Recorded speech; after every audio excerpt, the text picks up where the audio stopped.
Hello বন্ধুরা, তোমরা কেমন আছো? আশা করি ভালোই আছো। তো তোমাদের দাদাভাই অনেক দিন থেকে বলছিল যে মাংসর কিমা দিয়ে ঘুগনি বানাও। তো আজকে সেই ঘুগনি বানাবো, তোমার দাদাভাইয়ের ফেভারিট জিনিস বানাবো। তো আজকের আমি তোমাদের দেখাই। এই ঘুগনির কড়াইটা আমি বিকেলের দিকে ভিজিয়ে রেখে দিয়েছিলাম। আর এই ঘুগনির কড়াইটা আমি প্রেসার কুকারে দিয়ে এটা সিটি মারতে হবে, সিদ্ধ বসাতে হবে। ওই জন্য এই সিদ্ধটা বসিয়ে দিই। মানে মাংস কিমা দিয়ে আমার ছেলেও খুব পছন্দ করে, আর তোমাদের দাদাভাইও খুব পছন্দ করে। তো তোমাদের দাদাভাই বলে গেছে, তোমাদের দাদাভাই কিন্তু এখন কিন্তু ঘরে নেই, মালিক ডেকেছে, ওখানে গেছে। তো তোমাদের দাদাভাই বললো ঘুগনিটা বানিয়ে রেখে দাও, আমি আসছি, তারপরে এসে একসাথে খাওয়া দাওয়া করো। আর তোমাদের দাদাভাই যতক্ষণ না আসে আমি ততক্ষণ খাওয়া দাওয়া করি না, তোমাদের দাদাভাই আসলে একসাথেই খাওয়া দাওয়া করি। এই মটরগুলো দেখতে পাচ্ছ কি সুন্দর হয়ে ভিজেছে, খুব ভালো লাগছে।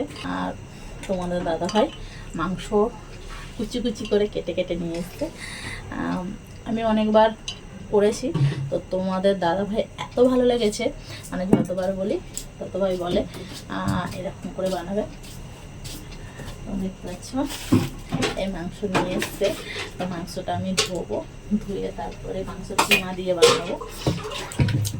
এর মধ্যে অল্প একটু জল দিয়ে দিই, অল্প জল দিয়ে দিয়েছি। এর মধ্যে একটু নুন দিয়ে দিই, তাহলে ভালো ভিজবে।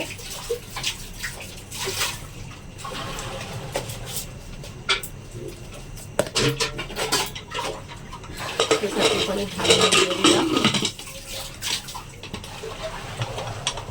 চলো এবারে হচ্ছে এটা বসিয়ে দিই গ্যাসের মধ্যে, ততক্ষণে এটা সিদ্ধ হোক।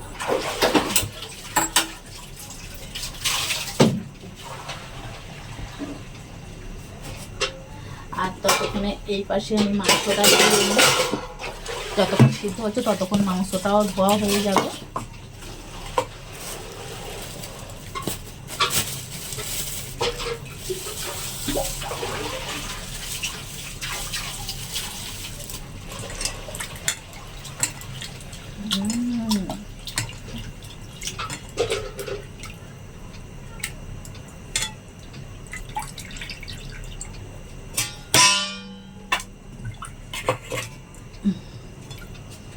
আমার ছেলে এখন ঘুমোচ্ছে, আমার ছেলে আবার উঠবে, উঠে তারপরে বলবে যে মা হয়ে গেছে করবে। আমি আমার ছেলেকে বললাম যে বাবা তুমি ঘুমো, তারপরে যখন হয়ে যাবে আমি তোমাকে ডাকবো, ডাকলে তুমি খাওয়া দাওয়া করবে। হ্যাঁ ধোয়া কমপ্লিট। তো মটরটা সিদ্ধ হয়ে গেছে। আর এখানে আমি কিছুটা আলু কেটে নিয়েছি, দেখতে পাচ্ছ। আর এখানে আছে আদা রসুন, আর এখানে আছে পেঁয়াজ, টমেটো আছে। আর এখানে দুটো তেজপাতা নিয়েছি, আর দুটো শুকনো লঙ্কা, আর এখানে আছে দারচিনি আর লবঙ্গ আর এলাচ নিয়েছি। এইগুলোই দেবো। তো তোমরা দেখতে থাকো বন্ধুরা, তো কীভাবে রান্নাটা করি। তোমার কড়াই সিদ্ধ হয়ে গেছে, তাহলে আলাদা করেই আমার আলুটাকে আমার বসাতে হবে। এই দেখো পুরো সিদ্ধ হয়ে গেছে। আলুগুলো আমি দিয়ে দিই, আলুগুলো দিয়ে একটা সিটি মেরে নেবো।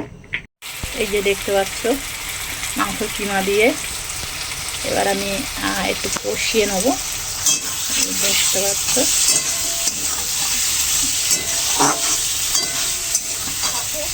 ভালো করে কোনটা নাড়তে হবে, না হলে হয়তো কড়ার নিচে লেগে যাবে।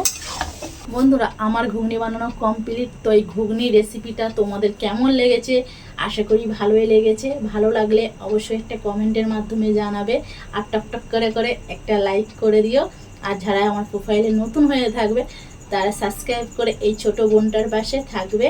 তো আজকের খাওয়ার মতন টাটা, বাই বাই, সবাই ভালো থেকো বন্ধুরা।